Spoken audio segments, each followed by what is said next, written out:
Hi అండి, అందరికీ నమస్తే. మరొక మినీ వ్లాగ్ అయితే షేర్ చేస్తున్నాను. సో పొద్దున్నే వైషు అయితే చూడండి వాళ్ళ మామయ్యతో బండి మీద వెళ్ళిపోతుందనమాట. బీచ్‌కి వెళ్తుంది. సో ఊరు నుండి వచ్చినప్పటి నుంచి ఇంకా అన్నయ్యని బీచ్‌కి తీసుకెళ్ళమని ఒక్కటే గోల చేస్తుంది. సండే రోజు సెలవు ఉండేది కదా, ఆ రోజు తీసుకెళ్తానండి. తనైతే అస్సలు ఊరుకోలేదనమాట. ఇంకా సర్లే అని చెప్పేసి ఇంకా పొద్దున్నే అయితే ఆఫీస్‌కి వెళ్ళడానికి ముందే ఇంకా వైషుని 6:30కి అలా అయితే తీసుకొని వెళ్ళిపోతున్నారు. ఇంకా నేనైతే బయట వాకిలది చిమ్మేసి కల్లాపది చల్లి ముగ్గది పెట్టేసేసానమాట.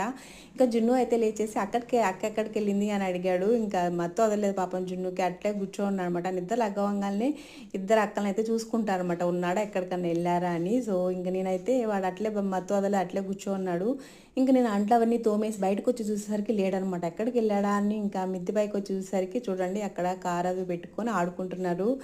ఇంకా సర్లే అని చెప్పేసి ఇంకా నేను వాడు ఒక 5 మినిట్స్ ఆడుకుంటుంటే ఇంకా అక్కడ నిలబడ్డాను. ఈ లోపలైతే ఇంకా బీచ్కి వెళ్ళిన మామ కోడలు అయితే వచ్చేసారనమాట. అదిగోండి బండి దిగుతుంది వైషు అయితే. నెక్స్ట్ వీడియోలో మిగతా